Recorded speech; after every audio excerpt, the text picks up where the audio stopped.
Então, obrigada pela presença de todos. Gostoso ver a sala cheia. E é um grande prazer ter o Monge Gensho junto conosco. Ele agora é sensei, então é Gensho Sensei. Às vezes eu acabo me distrair porque são anos e anos e anos já de amizade. Eu acabo Gensho-san, né? Né? Mas é Gensho Sensei. E nós temos uma dívida muito grande de gratidão com ele, porque numa fase de muita dificuldade, ele me deu e, consequentemente, deu à nossa sangha um grande apoio, e para isso agradeço sempre. Né? Então agora eu vou calar a boca e deixar ele falar, tá bom? Seja bem-vindo.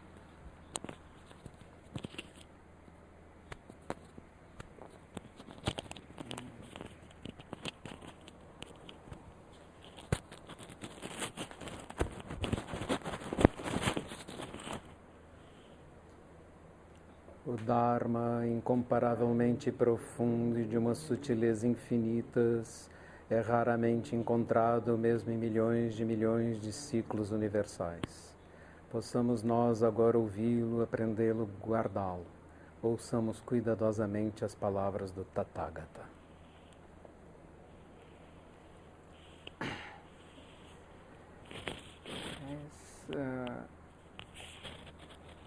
Qual é o tema da palestra? A sua vontade. Bom. Então, gostaria de falar sobre a dimensão suprema. Então, me diga se fica bem. Mas vou colocar nesse aqui. Ficou bem?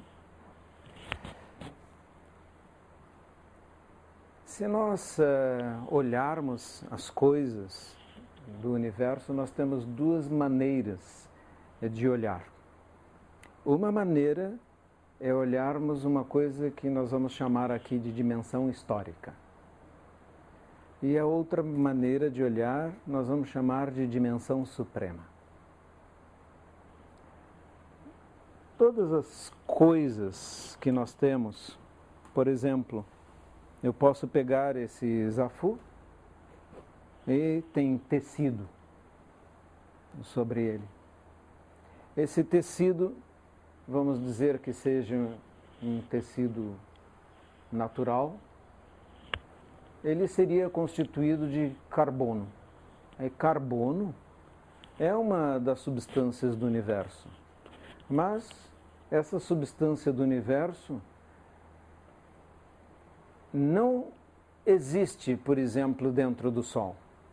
O Sol é uma estrela que consome hidrogênio, transformando hidrogênio em fusão em hélio. E nós aqui na Terra temos outras substâncias muito mais pesadas. Entre elas, o carbono. Mas vocês mesmos são constituídos predominantemente de carbono. E o carbono surgiu em supernovas no passado, que colapsaram, explodiram e logo antes da sua explosão final, elas produziram substâncias rapidamente, substâncias cada vez mais pesadas, até explodirem e espalharem essas substâncias pesadas. Sendo entre elas o carbono, o ferro, do qual todos aqui são constituídos.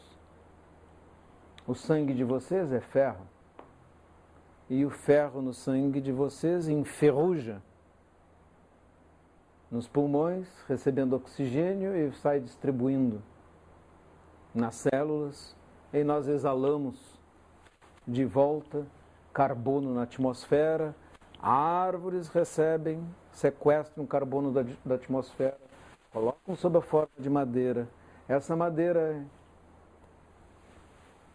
moída, transformada em papel e coisas assim, mas todas essas formas do carbono, vieram de uma supernova no passado, uma estrela que morreu. E todos aqui são constituídos dessa estrela que morreu. Então nós somos ou lixo estelar ou poeira de estrelas. Depende de como olhamos. Esta história do carbono, mesmo que tenha bilhões de anos, é uma história na dimensão histórica. Começou e terminou. Houve um momento em que a energia se organizou sob forma de átomos de carbono. Esses átomos de carbono demoraram bilhões de anos para estarem aqui, constituindo nossos corpos. Nós estamos aqui, nós vamos morrer e o carbono continua espalhado.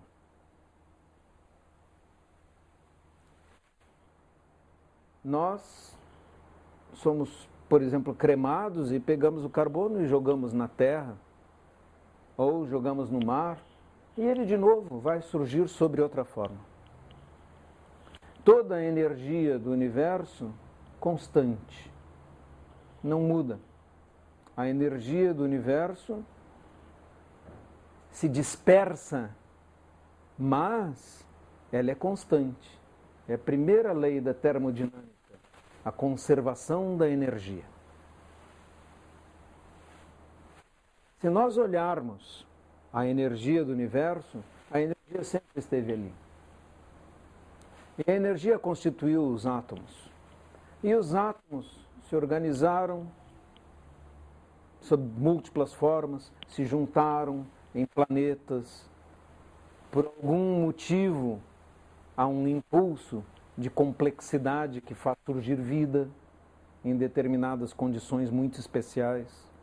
Essa vida está aqui, nós nos manifestamos. Porém, nós olhamos para nossas vidas e sofremos extremamente. E isso foi o que aconteceu com Shakyamuni Buda. Ele olhou e viu a velhice, a doença, a morte, e isso produziu-lhe grande angústia. Às vezes pessoas me perguntam, mas como ele abandonou a família? Como Buda abandonou a família? Eu disse, Buda não abandonou a família. Eu disse isso hoje de manhã. Buda não abandonou a família. Quem abandonou a família foi um homem angustiado e inquieto, chamado Siddhartha Gautama Shakyamuni. Esse homem abandonou mulher e filho, provocou sofrimento neles e nos seus pais. Ele fez isso. Ele foi para a floresta. Ele queria se libertar, porque ele tinha visto um asceta. Ele tinha visto o seu rosto sereno e ambicionou aquela serenidade. Quando Shakyamuni foi praticar, 6 anos depois, quando ele despertou, neste momento que ele despertou, é que ele se chamou Buda. Aí ele é o desperto. Essa palavra vem da raiz Bud, em sânscrito, que é o verbo despertar. E Buda significa aquele que despertou, um homem desperto. Shakyamuni libertou-se do que para despertar? Ele libertou-se da concepção da dimensão histórica. Quando ele olhou, ele viu velhice, doença, morte. Isso é dimensão histórica. As coisas começam, evoluem, terminam. E o universo sempre cíclico. Sempre subindo e descendo e se modificando, provoca sofrimento, alegria, contentamento. Porque Buda não disse a vida é sofrimento, ele disse a vida é dukkha. E dukkha vem do significado dukkha. Duk significa em sânscrito eixo, e dukkha significa eixo descentrado. Qual é o trajeto que um eixo descentrado faz? Ele faz assim. Uma roda sobe e desce. E ao fazer este sobe e desce, nós vemos exatamente como a vida é. Alegria, tristeza, vida, morte, apego, perda, amor, rompimento, sofrimento, sempre assim. Sobe e desce.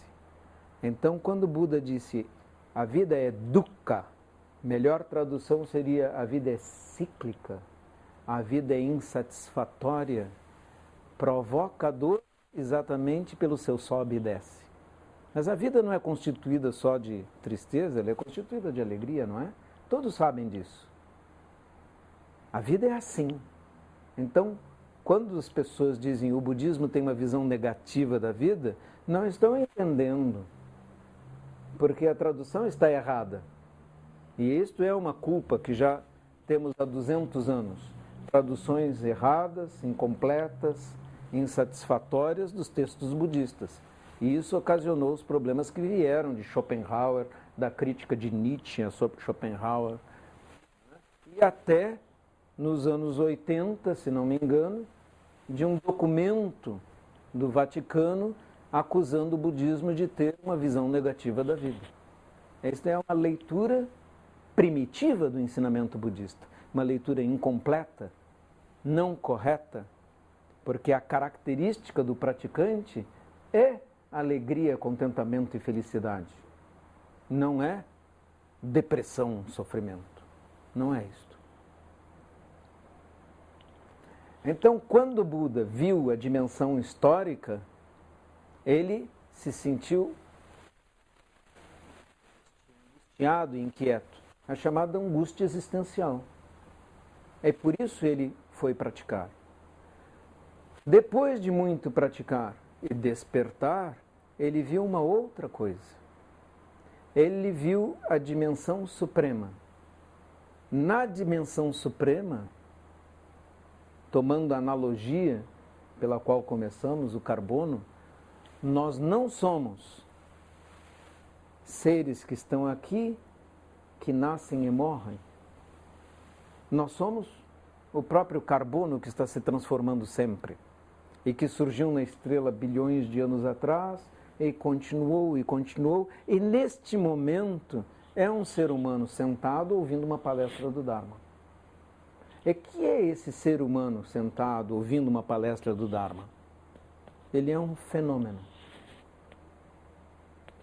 Ele é um fenômeno no universo. Ele é como uma bolha dentro de uma garrafa de champanhe. Você olha champanhe, lá dentro tem carbono, tem gás carbônico.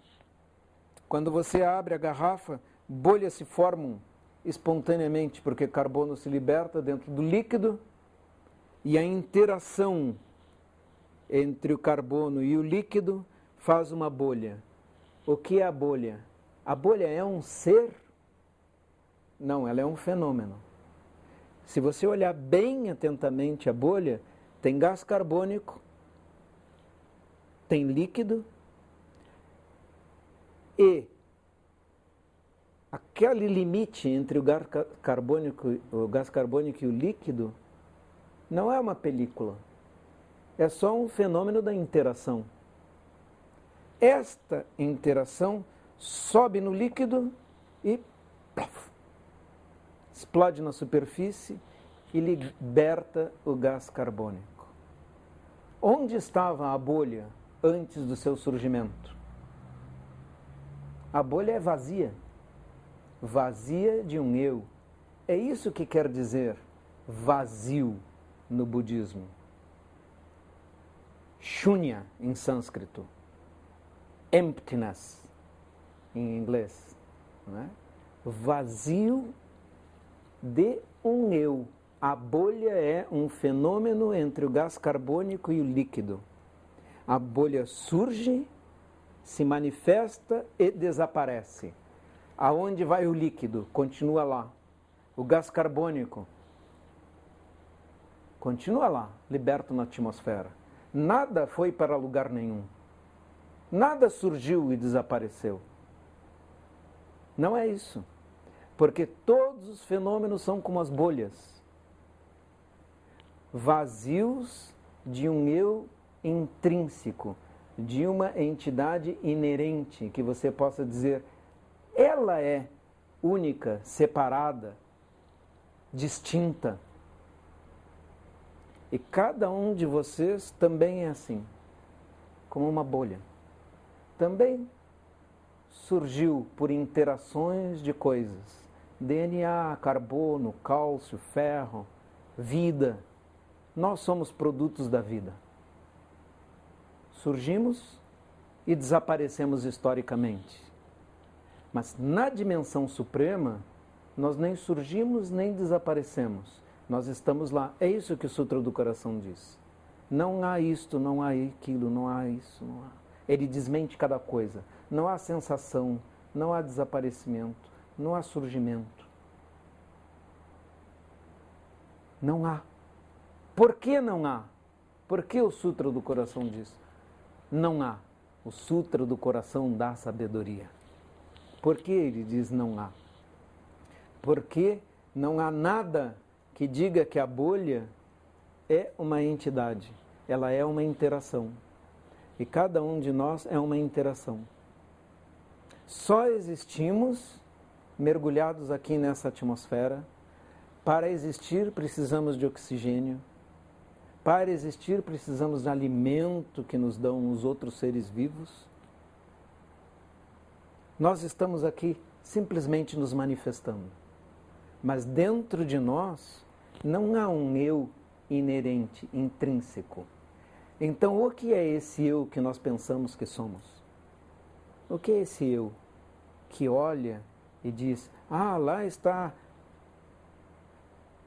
Sensei falando, lá está Ishin Sensei ouvindo, aqui estou eu separado.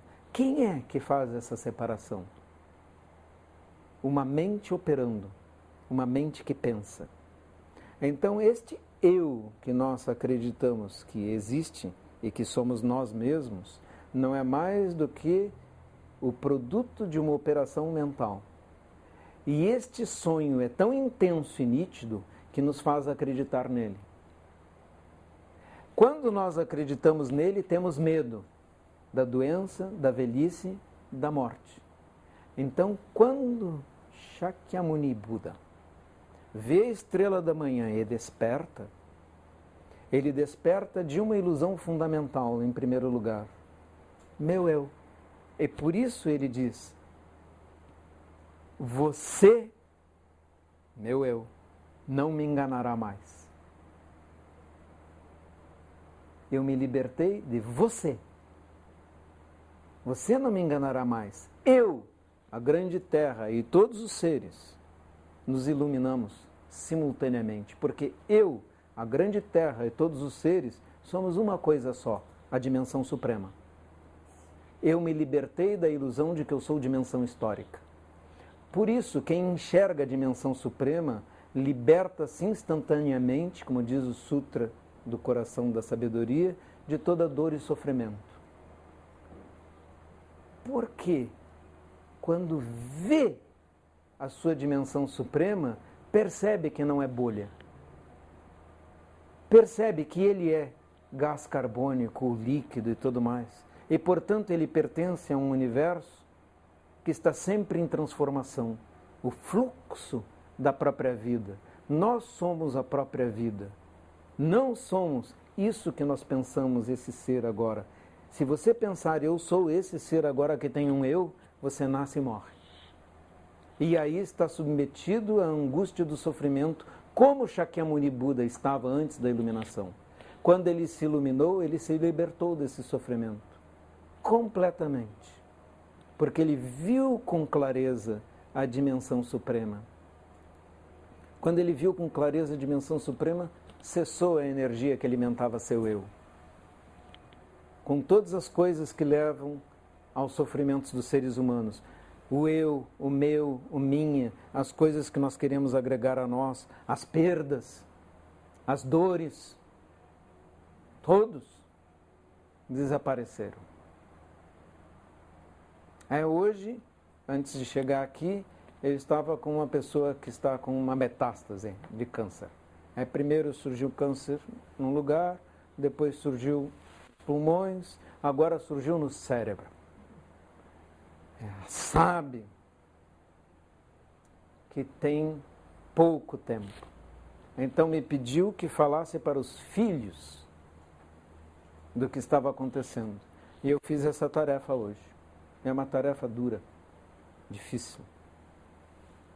Mas o que eu tentei explicar para ela, olhe a dimensão suprema. Você não vai embora. Você sempre estará aqui. Não pense na perda dos filhos, porque no contexto da memória do universo, da consciência de Alaya Vijnana, que pertence à escola Yogacara, é um conceito que também está presente no Zen. Alaya Vijnana quer dizer depósito, como em Himalaia, depósito de neve. Alaya Vijnana é depósito de consciência. Seus filhos, a manifestação dos seus filhos, todas as manifestações da vida, todas as manifestações do universo estão em Alaya Vijnana. Nada está perdido.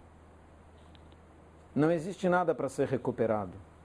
Não existe nenhum desaparecimento, porque você está aqui, você está em seus filhos e tudo mais. Se conseguir enxergar isso, todo o sofrimento de perda pode desaparecer.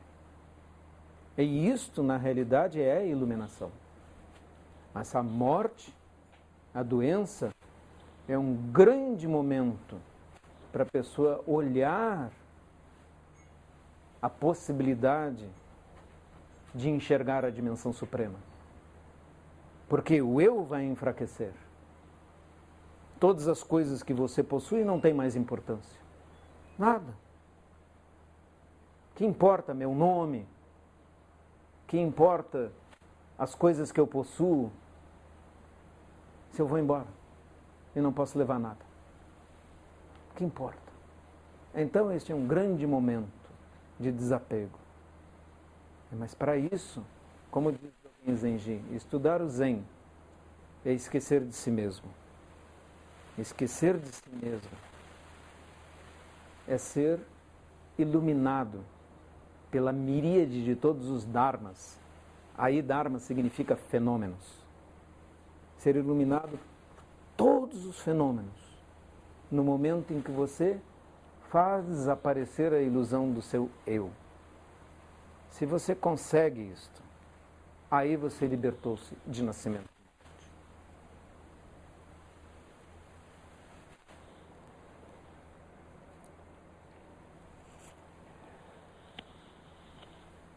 Perguntas.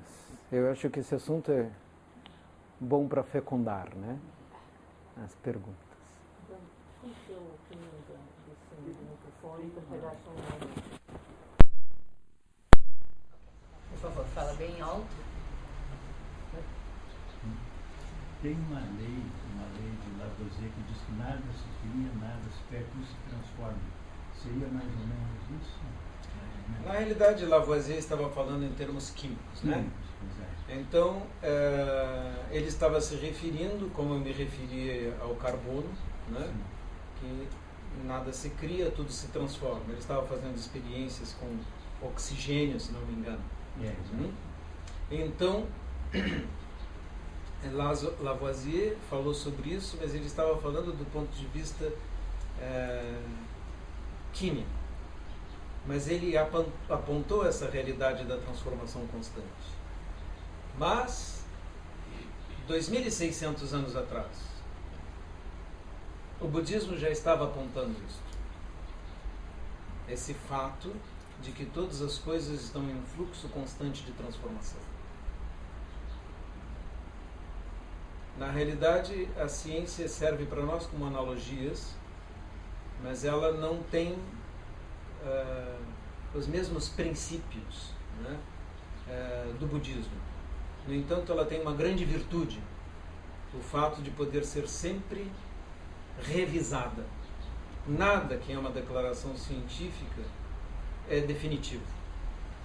Tudo pode ser amanhã mudado. Então ela está sempre disposta a essa mudança.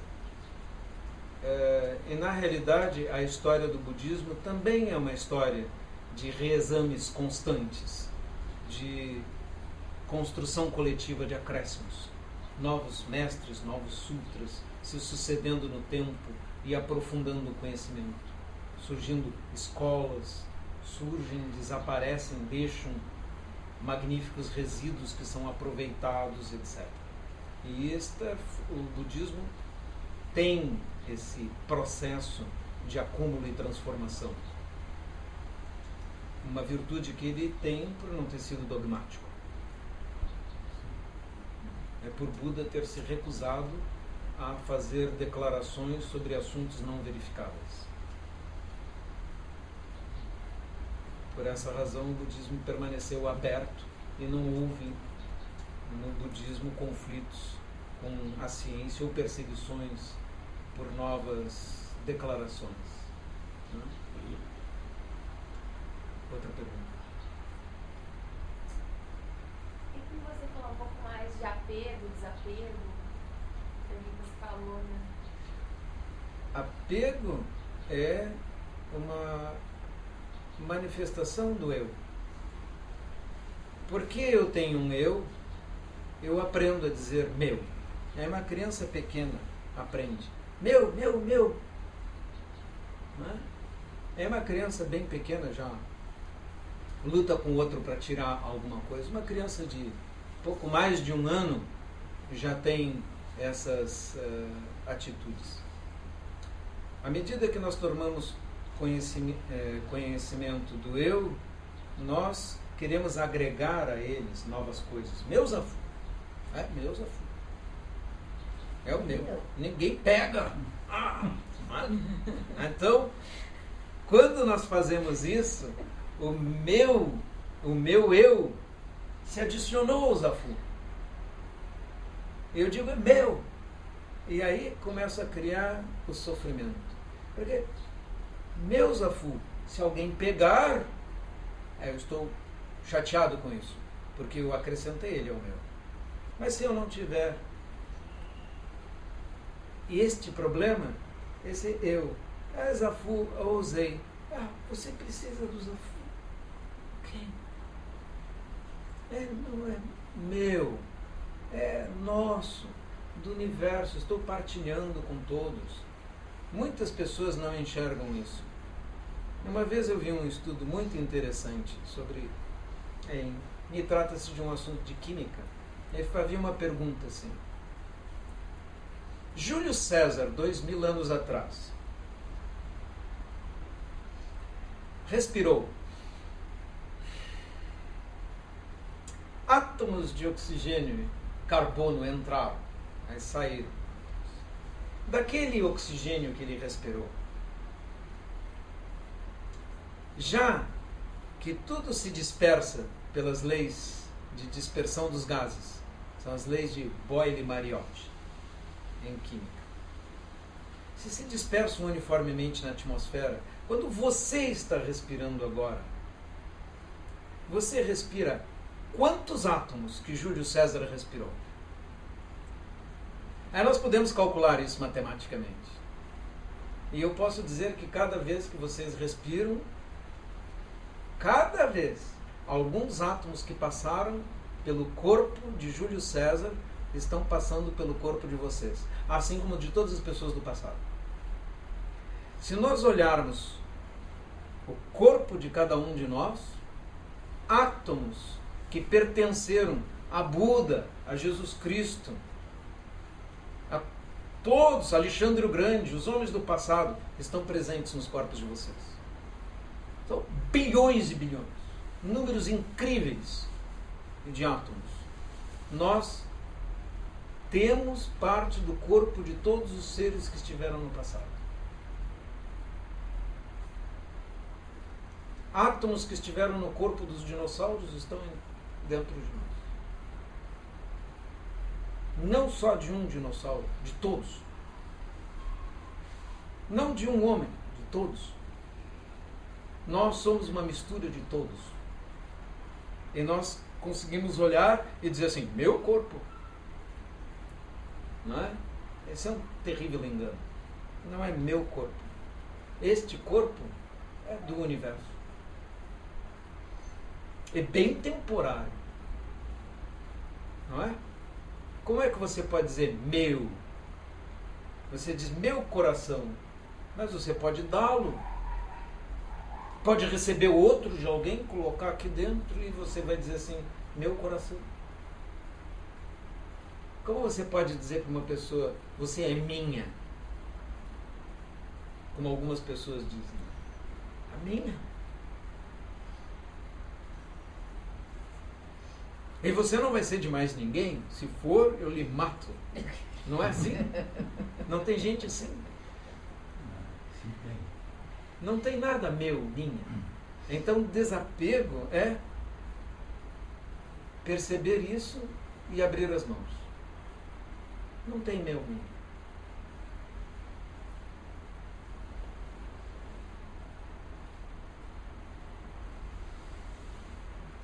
Outra pergunta.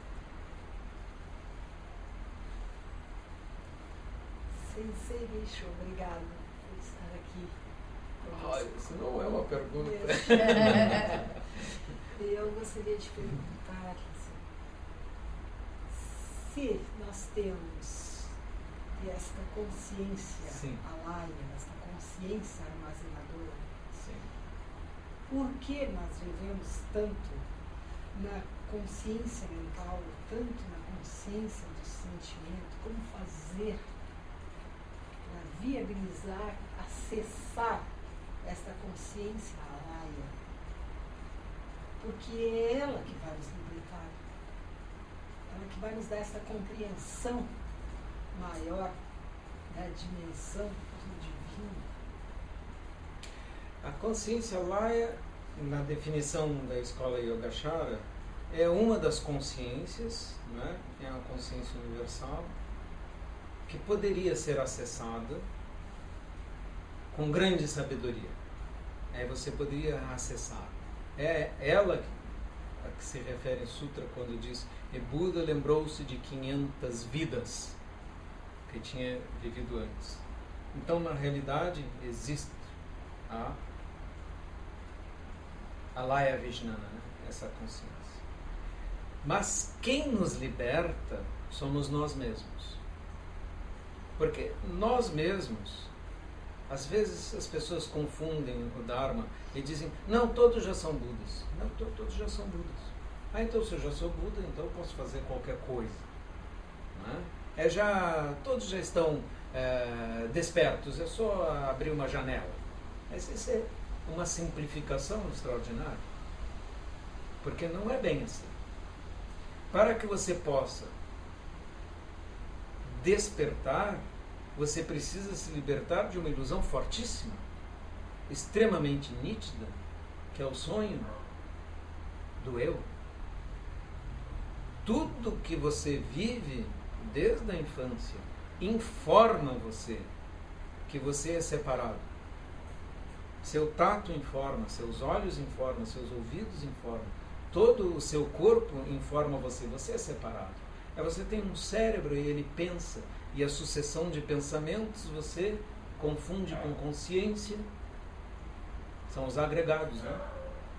Contato, sensação, percepção, formação mental, consciência. Aí tenho consciência. Aí acredito em mim. Quando eu acredito em mim, está criada a separação entre mim e o absoluto. Eu acreditei na dimensão histórica. Eu perdi a dimensão suprema. Para enxergar a dimensão suprema, precisa ver que a dimensão histórica é ilusória.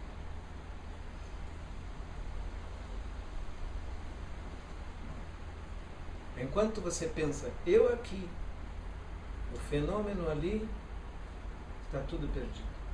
Esse Saikawa Roshi costuma bater no chão. Ele diz, só isso. É o que ele quer dizer. Não tem eu ouvindo. É seu som e eu. Somos a mesma coisa. Está tudo integrado. Enquanto eu vejo a separação sujeito-objeto, está vivendo o eu. A iluminação é o desaparecimento da separação sujeito-objeto. Tudo integrado, interconectado, interdependente. E é por isso que nós fazemos zazen. Nós sentamos em zazen e o que a Sensei diz? Não pense no passado, não viaje para o futuro, fique aqui agora, ouça. Apenas ouça. Mas não pense, eu ouvi. Ou está lá fora. Tem um trecho nesse livro, infelizmente eu só tenho 3 exemplares aqui para vocês, porque os outros foram ontem, né? Então, mas Sensei vai receber uma remessa agora, né? De livros, vocês vão poder adquirir na Sangha também. Então tem um pequeno trecho aqui em que eu descrevi um ensinamento sobre como é no zazen. E ele diz assim, um personagem do livro recebe essa instrução para fazer zazen. Ouça o pássaro cantar lá fora, mas não pense, um pássaro cantou lá fora. Não coloque um eu no pássaro. Não há uma identidade no pássaro. Também não há uma identidade que ouve o pássaro. Não diga para si mesmo, eu estou ouvindo um pássaro, como é bonito o canto do pássaro. Todos esses são julgamentos. Nós temos de sentar no zazen, ouvir o canto do pássaro, sem colocar nenhum eu no pássaro, nenhuma identidade no observador, que somos nós, do pássaro. O som do canto tem de nos atravessar. Passar por nós de um lado ao outro. Não deixar rastro. Surgir e desaparecer. Estamos conscientes profundamente do canto. Ouvimos com nitidez o canto, mas ele passa por nós de um lado ao outro. Nós não agarramos nada nele, não julgamos nada nele, não nos colocamos nele. Não pensamos no que aconteceu antes do canto ou o que vai acontecer depois. Não esperamos o próximo canto, não cogitamos do canto que já passou. Ficamos sentados em zazen, deixando que o canto dos pássaros aconteça naquele momento. Não no passado, nem no futuro. Não diga, agora o pássaro cantou, porque agora já é passado. Simplesmente sente-se e cante com o pássaro. Você é o próprio canto do pássaro.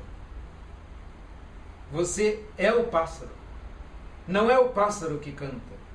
Todo o universo canta. Você canta junto com todos os seres. Não há lá nem aqui, não há passado, não há futuro. Há só e pronto. Essa é a maior prática. Se você atingir essa prática, não precisará de nenhuma outra, porque todos os seus sentidos deixaram de funcionar para enganá-lo, para criar a consolidação de um eu. Você desarmou a armadilha que surge com as percepções e com a instalação da consciência.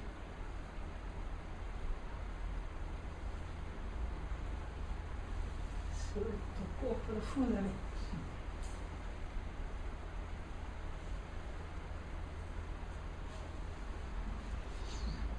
Outra pergunta. Esse é zazen. Zazen é isso. Se você sentar em zazen e não fizer isso, você está perdido. Pode sentar 20 anos, simplesmente repetindo filmes na sua cabeça. O que aconteceu no passado, o amor que eu perdi, aquela coisa que eu estou ambicionando, o emprego que eu quero amanhã. Se você ficar assim, senta 20 anos, perdido. Aí nem a compaixão pode nascer. Porque a compaixão, ela só existe quando você começa a esquecer de si mesmo. E aí começa a enxergar Esse sentir com os outros, esse sentir o outro, aí sim pode surgir compaixão. Enquanto você acreditar em você mesmo, tem eu aqui e o outro lá. Não é compaixão, é piedade, pena. Mas isso não é compaixão.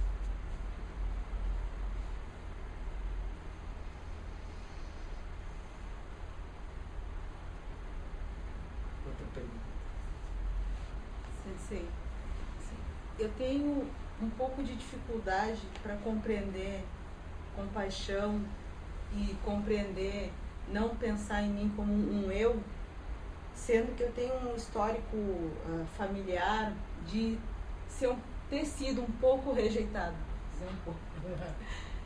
de ter passado por situações em que a minha existência não era anulada, essa palavra que vocês usam, em que aquela criança, aquela formação, aquele aglomerado de carbono e outras coisas não era dada a atenção que aquele ser, no caso eu, achava que merecia, queria. Então eu tenho um pouco de dificuldade nesse sentido para processar tudo isso. Eu tenho trabalhado com a Sensei, mas para mim ainda é um ponto bem difícil. Queria que você dissesse alguma coisa. E um outro ponto que eu queria saber também, que também tem a ver com isso, é em relação às realizações pessoais, de lutar e estudar e trabalhar. Como fazer para vencer essas etapas e ao mesmo tempo também se integrar com os outros e se despir desse eu. Você é muito afortunada, né? Porque tem a Sensei para lhe ajudar. Né?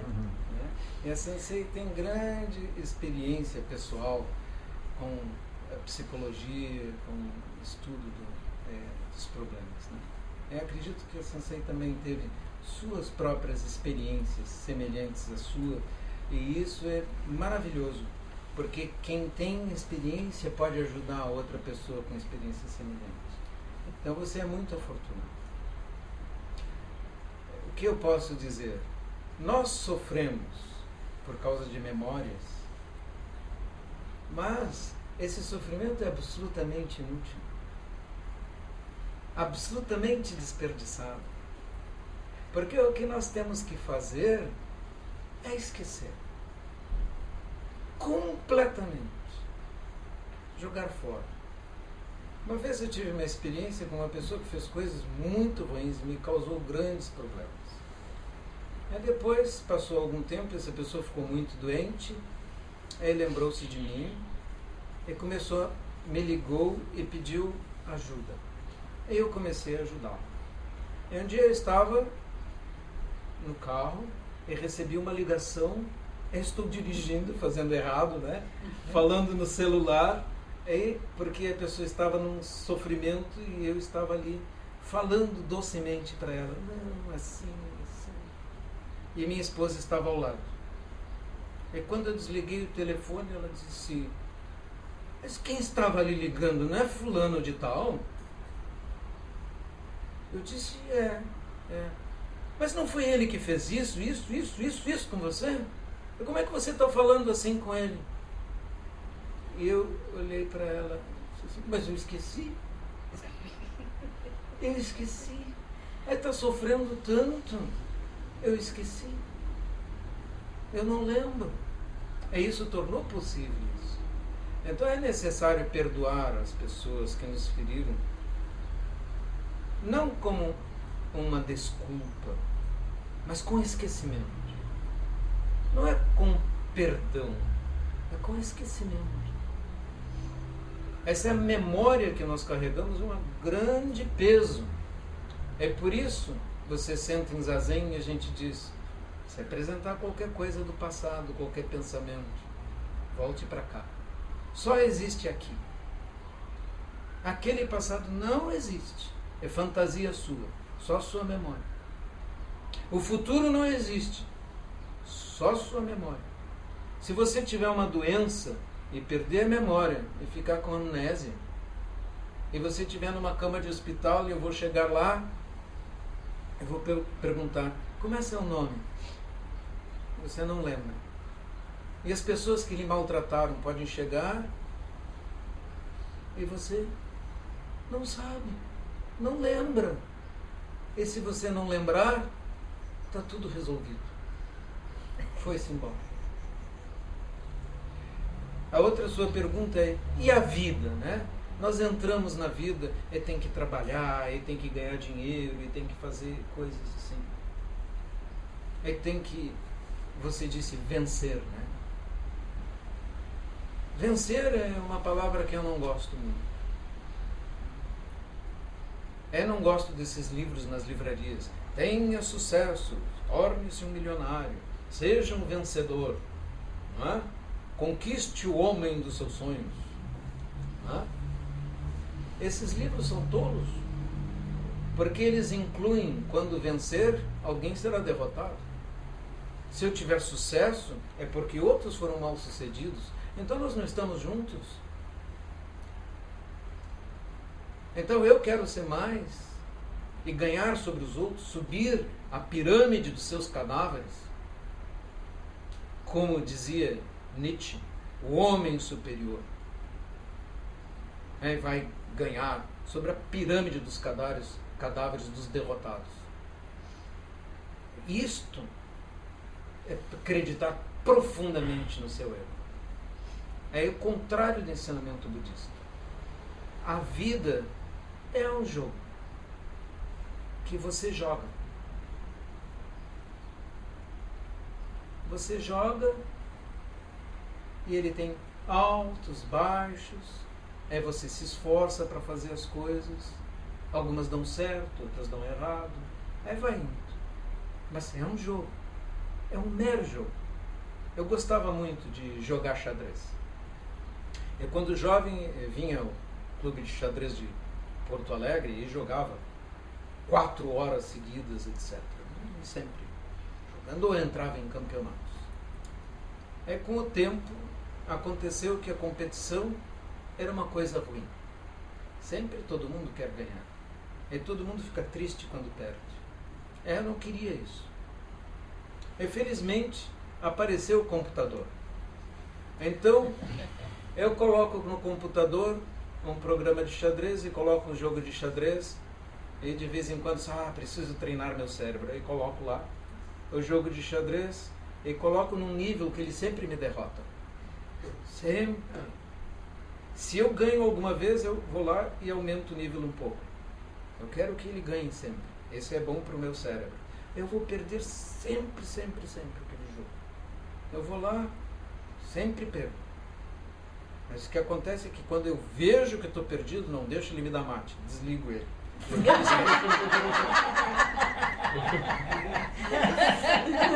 E ele nunca reclama. Eu sempre coloco novo jogo, new game, começa tudo de novo. E ele esqueceu tudo, não tem problemas entre nós. Eu nunca bati nele, não tenho raiva dele, nem nada. E ele não reage, né? Quando eu deleto o jogo, está resolvido. É com pessoas não é assim. A gente senta para jogar, se você ganhar, ele fica chateado. Se ele perde, fica muito feliz e você fica chateado. Não é? Você não consegue sair da interação das pessoas. E esses são os jogos. É incrível que as pessoas se atirem em tantos jogos que causam problemas. Por exemplo, tem pessoas morrendo porque tem um time de futebol que ganhou, outro que perdeu, e as pessoas brigam por causa disso, depois dão tiros nas outras na rua, ou brigam. Matam, porque eles acreditaram no quê? Num sonho. Uma tremenda ilusão. Eles colocaram o seu eu no jogo. O que é o time? O time de futebol era uma camiseta, nós podemos montar uma camiseta, um hino, um grupo de jogadores, junta todo mundo, contribui, um campinho de futebol e vamos competir. Aí começa uma competição e nós entramos no sonho. Aí quando entramos no sonho, que nem no tabuleiro de xadrez, a pessoa acredita naquele sonho. E aí fica feliz quando ganha e triste quando perde. Mas o que é isso mais do que uma tremenda ilusão? um enorme desperdício de energia. Imenso desperdício de energia. Se eu quero jogar xadrez para exercitar o meu cérebro, não tem nada a ver com ganhar e perder. Não é? E o computador é o parceiro perfeito, porque ele pode esquecer a qualquer momento. Não é? Então, o que eu tenho que fazer para ser o jogador perfeito? Ser sem um eu no jogo, como o computador. Não tem um eu no jogo. Ganhar ou perder não importa para ele.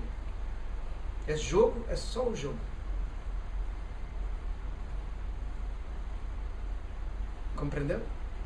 Ao mesmo tempo, me permite, né? O budismo incentiva, sim, a viver uma vida boa, a construir uma vida boa, não se anula. Então, a gente joga um jogo sem estar preso no ego, mas o jogo seria para todos os possíveis, juntos, viver bem.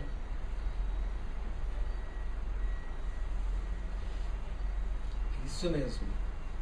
No budismo não tem nenhuma crítica ao fato de haver riqueza. Nenhuma. Desde o tempo de Buda, os primeiros doadores para Buda, os primeiros discípulos que o ajudaram, comerciantes. Doadores.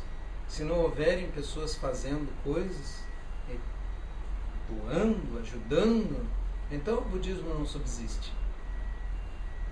Para libertar os seres do sofrimento, você também precisa prover suas necessidades.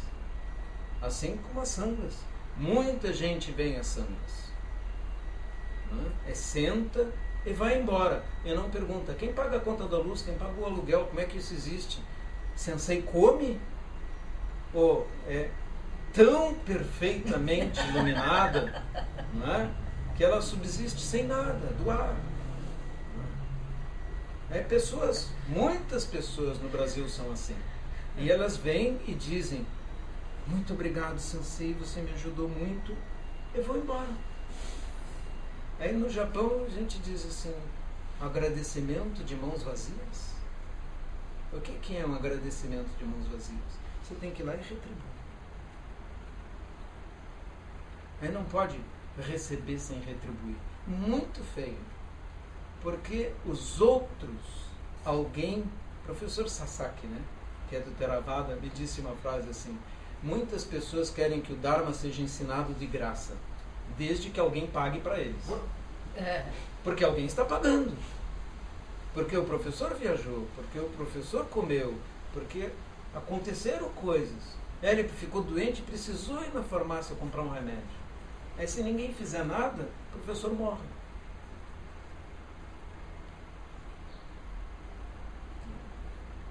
Então é necessário pensar isso, é tradição desde o tempo de Buda, senão não pode haver isto, né, subsistência. Então é necessário que haja trabalho, riqueza. Só que você entra no jogo do trabalho é para produzir coisas e tudo mais. Mas você tem que ver claramente, é um jogo. E ganhar ou perder não tem importância. Estou pronto para perder. Estou pronto para ganhar. Está tudo bem.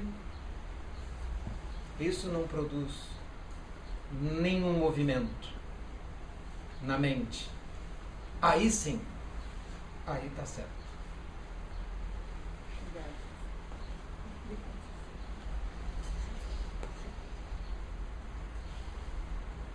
Mais uma pergunta? Eu tenho assim, para complementar assim, uma pergunta, né? Hoje no mundo corporativo, onde temos metas para superar, se não colocarmos o eu, fica difícil de querer superar aquelas metas. A meta da empresa que não diz nada pra gente. Então, se não tiver um objetivo pessoal, eu quero ter uma casa melhor, um carro melhor, eu quero fazer aquela viagem, eu quero ter a minha família, meu marido, meus filhos, é por isso que eu quero ganhar melhor, ou quero aquela premiação, ou enfim, se não tiver isso, aquilo perde o sentido. É só para bater a meta, para competir. Mas para quê? É porque a empresa precisa ganhar mais, mas para quê? Aí fica meio que sem sentido. Então, como que a gente consegue adaptar essa filosofia do budismo no mundo corporativo dessa maneira? Tem uma boa analogia para isso. Se você vai a um baile à fantasia, precisa se vestir como a fantasia, não é? Aí você vai ao baile e se veste de colombina. Aí você, sem a fantasia de colombina, não consegue entrar no baile. Então você precisa da identidade e a fantasia de colombina. Mas quando você sai e vai para casa, você continua com a fantasia ou tira a fantasia e pendura no cabide? Mas se você olhar para a fantasia e disser, lá estou eu sou colombina, você entrou numa ilusão, em um sonho, e vai acabar internada num hospício, não é? Porque você acredita numa coisa que é claramente uma fantasia. O eu é uma fantasia que nós usamos para transitar no mundo e ela é necessária. Sem ela você não consegue operar no mundo, porque você precisa dela como precisa da fantasia para entrar no baile da fantasia. Mas você não pode se confundir com a fantasia. Este eu é o chamado eu relativo. Eu tenho um eu relativo aqui agora. Chama-se Gensho. E este nome me foi dado pelo mestre. Significa Gen, significa ensinamento profundo ou verdadeiro. Não é? E Sho significa muito bom. Então é um nome que quer dizer assim, vá lá, estude e ensine. Não é? Como são os nomes do Dharma, guias. Então, mas meu nome original era outro. Então no Zen, você recebe uma ordenação e um nome. Aí recebe outra ordenação, outro nome. Essa é uma maneira de desfazer seu apego à sua identidade. Por isso é assim. Aí eu visto a roupa de monge. Se vocês olharem a roupa de monge, ela, claro, é uma máquina de treinamento, é uma tradição e tudo mais, mas ela é uma fantasia. Eu me visto de monge. E aí, isto provoca uma reação nas pessoas. E isto ajuda a ensinar. Mas a roupa não sou eu. Nem a roupa civil sou eu. Nem meu nome original que minha mãe me deu sou eu. Nem o nome do Dharma que me deram sou eu. Todos eles são fantasias úteis para operar no mundo.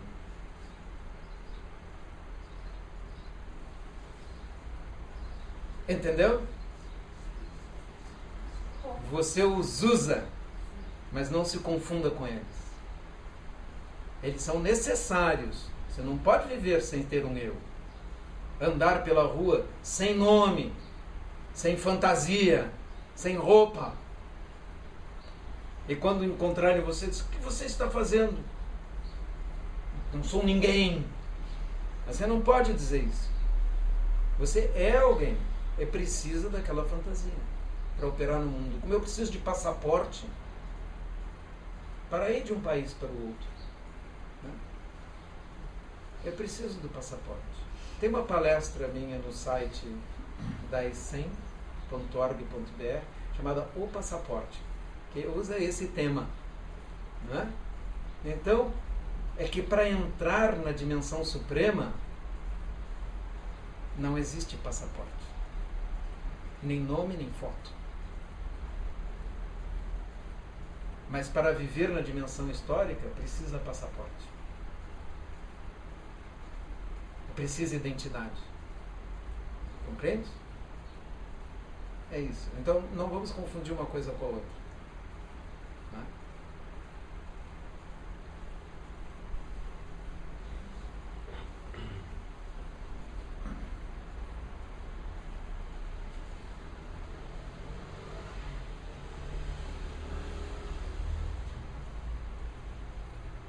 Outras perguntas? Comentários, partilhas, críticas, elogios? Por favor, elogios não.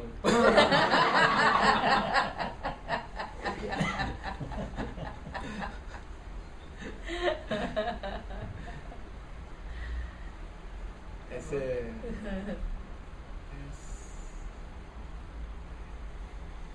No treinamento do Dharma, né? Isso me faz lembrar, né? Quando você está no mosteiro, o elogio é a coisa mais difícil. Elogio não existe. Não existe. No máximo existe repreensão. E tudo que você pode dizer é ai, sim, samimasen, desculpe. É tudo que você pode dizer. Porque é um treinamento para apagar o eu. Apagar o eu.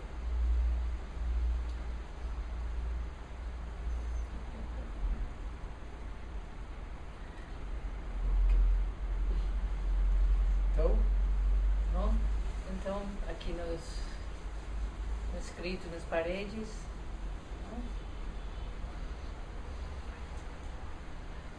que os méritos de nossa prática se estendam a todos universalmente, para que junto com todos os seres realizemos o caminho de Buda.